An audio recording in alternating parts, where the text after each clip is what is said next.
Welcome to Decent Winner Academy. आज के इस वीडियो में हम जानेंगे कि किस तरीके से डिसिप्लिन मेंटेन करना है क्लास में।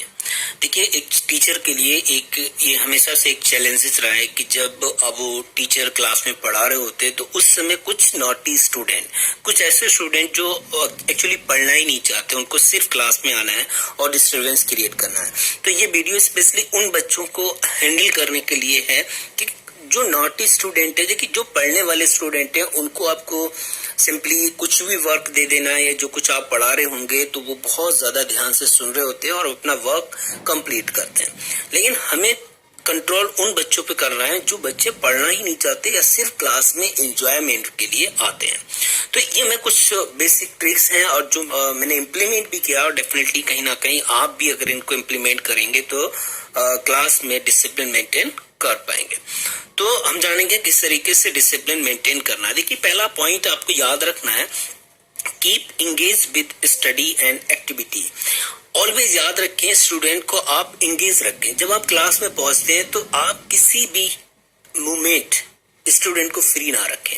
जैसे स्टूडेंट फ्री होगा वो कहीं ना कहीं डिस्टरबेंस क्रिएट करेगा। तो उसको आपको, या तो आप स्टडी कर रहे होते हैं, आप पढ़ा रहे होते हैं, तो आप इस तरीके से पढ़ाएं, ऐसे पढ़ाएं कि वो बच्चा उस स्टडी में इन्वॉल्व हो जाए। या दूसरा तरीका ये कि आप कोई अदर वर्क कर रहे हैं और आप चाह रहे हैं कि जो स्टूडेंट हैं वो इन्वॉल्व रहे किस, तो आप कोई एक्टिविटी दे सकते हैं, राइट। तो उसमें उन बच्चों को आप इन्वॉल्व कर दें। या फिर आपने कोई बुक्स दी हैं रीडिंग के लिए, उन रीडिंग बुक्स में उनको इन्वॉल्व कर सकते हैं। या फिर आप देख सकते हैं, अगर आप बच्चों को, देखिए एक्टिविटी में इन्वॉल्व करना ये सबसे अच्छी बात है। आपको लग रहा है कि इस समय बच्चे बहुत ज्यादा डिस्टरबेंस क्रिएट कर रहे हैं, तो आप उन बच्चों को कोई एक्टिविटी दे दीजिएगा, ठीक है। कॉमन एक्टिविटी, जिसमें ग्रुप एक्टिविटी हो सकती है, सारे बच्चे एक साथ उस ग्रुप एक्टिविटी में इन्वॉल्व होके, और फिर देखें आप क्लास के अंदर डिस्टरबेंस नहीं होगा। देखिए यहाँ देख रहे हैं आप, अगर ये बच्चे क्लास के अंदर एक एक्टिविटी में इन्वॉल्व है और स्टूडेंट कितने शांति से क्लास के अंदर बैठे हुए हैं। रीजन क्या है कि इंगेज इन एक्टिविटी, क्योंकि ये स्टूडेंट एक्टिविटी में इन्वॉल्व है।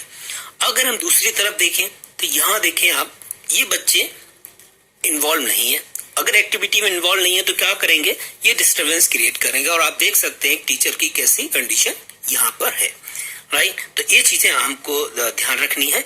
नेक्स्ट अगर हम बात करें, मेक टीचिंग इंटरेस्टिंग। भाई ये सबसे इंपॉर्टेंट बात होती है, आप कैसे करें टीचिंग को इंटरेस्टिंग बनाना है। या फिर आपकी टीचिंग मेथड बोरियत वाला है, स्टूडेंट बोर हो रहे हैं, तो समझ लीजिए कि आप डिसिप्लिन मेंटेन नहीं कर सकते, राइट। तो ये आपको ध्यान रखना है कि क्लास में जो भी आप पढ़ा रहे हैं उसको इंटरेस्टिंग वे में पढ़ाएं। तो इंटरेस्टिंग वे में देखिए कुछ यहाँ मैंने पॉइंट दिए हैं, जैसे teach with the help of diagram. हमेशा याद रखेंगे, जैसे मैथ साइंस में ही सिर्फ डायग्राम नहीं होते हैं, बाकी के अदर सब्जेक्ट में भी हम डायग्राम की हेल्प से पढ़ा सकते हैं। यहाँ तक कि हम लैंग्वेज भी डायग्राम की हेल्प से अगर पढ़ाएं तो बच्चों को काफी हद तक वो हम इंगेज कर रख सकते हैं स्टडी में, राइट। तो देखिए हमें क्या करना है, जो कुछ भी ब्लैक बोर्ड पे पढ़ा रहे होते हैं तो बच्चों को कनेक्ट करना है अपने आप से। जब आप खुद से बच्चों को कनेक्ट करेंगे या स्टडी से कनेक्ट कर देंगे बच्चों को, तो डेफिनेटली आपकी क्लास में डिसिप्लिन बना रहेगा। दूसरी बात अगर हम देखें, give them real case study to solve. कभी कभी क्या होता है कि आपको बच्चों को केस स्टडी दे देनी है। जब आप कोई केस स्टडी देंगे तो बच्चे उन पर बहुत ज्यादा ध्यान देते हैं, और वो रियल केस स्टडी होनी चाहिए, और उस पर आप इंटरेक्ट होके यानी क्वेश्चन आंसर सेशन रख सकते हैं, राइट। तो ये काफी हद तक हेल्प करेगा टीचिंग को थोड़ा इंटरेस्टिंग बनाने में। इन्वॉल्व देम इन एक्टिविटी, आप टाइम टू टाइम उन बच्चों को एक्टिविटी में इन्वॉल्व कर सकते हैं, छोटी छोटी एक्टिविटी दे सकते हैं, जिससे कि वो बच्चे अपने स्टडी में बिजी रहें और डिसिप्लिन मेंटेन रहें। तो आप देख सकते हैं एक्टिविटी बहुत सारी हो सकती है, इन एक्टिविटियों में आपको इन्वॉल्व रखना है। उसके बाद एक पॉइंट आता है, अगर हम बात करें आस्क क्वेश्चन ड्यूरिंग क्लास। हमेशा याद रखनी है, जब भी आप पढ़ा रहे होते हैं तो उस समय आपको वन वे नहीं रहना। वन वे सी मीन्स मेरा है कि आप पढ़ाना शुरू करते हैं तो आपने पूरा पीरियड कंप्लीट कर दिया और पढ़ाते चले गए, कोई भी क्वेश्चन आपने नहीं पूछा।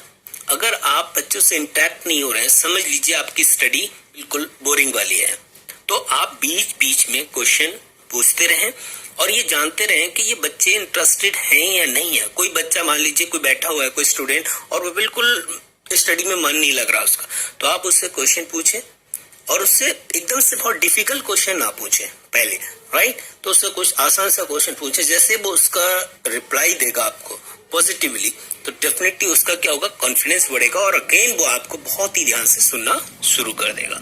तो इसका खास ध्यान रखेंगे, क्लास में क्वेश्चन जरूर पूछें। जब आप क्वेश्चन पूछेंगे तो पूरी क्लास आपसे कनेक्ट हो जाएगी और वो काफी हद तक ध्यान देगी। उसके बाद जब आप क्वेश्चन पूछना शुरू करते हैं तो इसमें एक फायदा ये होता है स्टूडेंट का, स्टूडेंट के कॉन्सेप्ट क्लियर होते हैं और स्टूडेंट को आप मोटिवेट भी करें कि बेटा आपको क्वेश्चन पूछना है। तो स्टूडेंट जब क्वेश्चन पूछेंगे तो उनके कॉन्सेप्ट क्लियर होंगे, कॉन्फिडेंस बिल्डअप होगा, राइट। और एक तो जो होता है, कुछ ऐसे स्टूडेंट होते हैं जो बहुत हेजिटेट होते हैं, तो उनकी हेजिटेशन दूर होती है इस चीज से। तो हेजिटेशन को भी आपको ध्यान देना है, उनको हेजिटेट होने से बचाना है। तो आपको क्या करना है, उनको बार बार क्वेश्चन पूछने के लिए मोटिवेट करना है और क्वेश्चन पूछते रहना है। Avoid using boring method. भाई बोरिंग मेथड आपको यूज नहीं करना है। बोरिंग मेथड से मैं ऑलरेडी बता चुका हूँ, मेरा मतलब है one way teaching. One way means है कि आप पढ़ाते जा रहे हैं, आपने कोई भी इंटरेक्ट बच्चों से किया ही नहीं है या कोई क्वेश्चन नहीं कर रहे हैं आप, तो वो वन वे स्टडी होती है, उसको बोरिंग मेथड आप कंसीडर कर सकते हैं। उसके बाद अगर हम बात करें give responsibility to the student. देखिए अगर हम रिस्पॉन्सिबिलिटी की बात करें, क्लास के अंदर आप हैं, आप चाह रहे हैं कि कुछ 2-4 स्टूडेंट ऐसे हैं जो क्लास में सबसे ज्यादा डिस्टरबेंस क्रिएट करते हैं, तो आपको क्या करना है, उन्हीं स्टूडेंट को रिस्पॉन्सिबिलिटी दे देनी है। जब हम उन स्टूडेंट को रिस्पॉन्सिबिलिटी देंगे तो डेफिनेटली वो उस रिस्पॉन्सिबिलिटी को बहुत अच्छे से निभाएंगे और खुद भी ये समझिए कि डिस्टरबेंस क्रिएट नहीं करेंगे और होने भी नहीं देंगे क्लास के अंदर। तो जैसे आप रिस्पॉन्सिबिलिटी की बात करें, जैसे क्लास मॉनिटर है, आप क्लास मॉनिटर बना सकते हैं। जरूरी नहीं है कि आपने स्टार्टिंग में किसी को क्लास मॉनिटर बनाया और वो लास्ट तक वही क्लास मॉनिटर है, ऐसा बिल्कुल नहीं। आप टाइम टू टाइम चेंज कर सकते हैं, आप आफ्टर 1 मंथ आप उनको चेंज कर सकते हैं। ये ड्यूटी हर एक के पास जानी चाहिए, इसलिए ध्यान रखना है। जैसे क्लीनलीनेस इंचार्ज आप क्लास में बना सकते हैं, राइट, या फिर आप डिसिप्लिन इंचार्ज आप बना सकते हैं क्लास के अंदर, राइट, क्लास मेंटेनेंस इंचार्ज बना सकते हैं, राइट। तो ये तरीके की कुछ रिस्पॉन्सिबिलिटी है जो आप स्टूडेंट को दे सकते हैं और ये काफी हद तक हेल्प करेगा आपकी डिसिप्लिन को मेंटेन करने में। फिर कह रहे हैं कि try to find out students problems if they are not studying. देखिए आपको ये जानना है कि कुछ स्टूडेंट ऐसे हैं जो क्लास में स्टडी नहीं कर रहे हैं या बहुत ज्यादा शाई हैं या कोई आपसे क्वेश्चन ही नहीं पूछते, उनका रिजल्ट भी निगेटिव रह रहा है। तो उन बच्चों से आपको क्वेश्चन पूछना है और पता लगाना है कि आखिर इसके पीछे क्या रीजन है, राइट। और इस रीजन को पता लगाने के लिए आप मे बी कि आपको पेरेंट्स से भी बात करनी पड़े, तो आप पेरेंट्स से बात करिए। जैसे सब्जेक्ट फंडामेंटल प्रॉब्लम्स हो सकती हैं बच्चे को, अगर उसके बेसिक क्लियर नहीं है तो आप समझ सकते हो, अगर बेसिक क्लियर नहीं तो क्या होगा, उसको सब्जेक्ट समझ में नहीं आएगा। तो इस तरीके की प्रॉब्लम्स अगर है तो पहले आप उसके बेसिक पे काम करिए, राइट। जैसे मैथ है, इंग्लिश है, तो उसके फंडामेंटल क्लियर कराएं आप। उसके बाद आगे की चीजें पढ़ाएंगे तो बच्चा क्या करेगा, वो इंटरेस्ट क्रिएट करेगा। अदरवाइज उसको बेसिक क्लियर नहीं है तो आगे की चीजें जब उसके समझ में नहीं आएंगी तो वो आपके साथ स्टडी में इंटरेस्ट नहीं लेगा। तो इस चीज को खास ध्यान रखना है।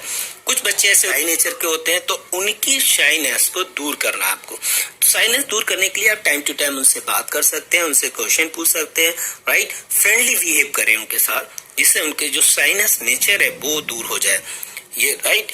उसके बाद हेजिटेशन आती है, तो हेजिटेशन में कुछ बच्चे ऐसे होते हैं जो हेजिटेट होते हैं टीचर से कुछ भी पूछने के लिए। उनको लगता है कुछ पूछे तो कहीं ऐसा ना हो कि टीचर डांट दे और वो कुछ कह दे, तो इसलिए वो कुछ भी पूछते भी नहीं है। मे भी कोई पर्सनल रीजन हो सकता है बच्चों के साथ, फैमिली इश्यूज हो सकते हैं, तो आपको बच्चों से बात करनी है और उनके पेरेंट्स से बात करनी है। और अगर आपको ये वीडियो पसंद आया हो तो प्लीज वीडियो को लाइक कीजिएगा और चैनल को सब्सक्राइब कीजिएगा और बेल आइकन है उसको जरूर दबाइएगा, क्योंकि आने वाले वीडियो का अपडेट आपको मिलता रहेगा और मैं टाइम टू टाइम इसी तरीके की वीडियो आपको भेजता रहूंगा, बनाता रहूंगा। Thank you, thanks all.